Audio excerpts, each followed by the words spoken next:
Hello guys, आज हम लोग सीखने जा रहे हैं मंडे ट्यूसडे। अगर आपको मंडे ट्यूसडे नहीं आता तो मेरे मुझसे सीखिए।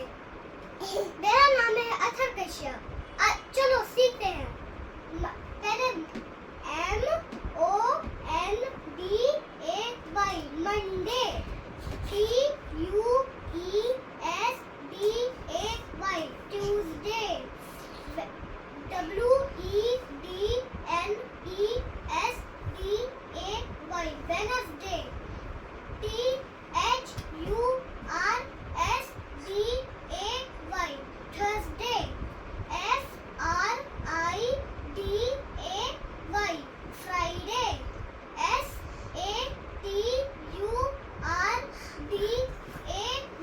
Saturday, SUNDAY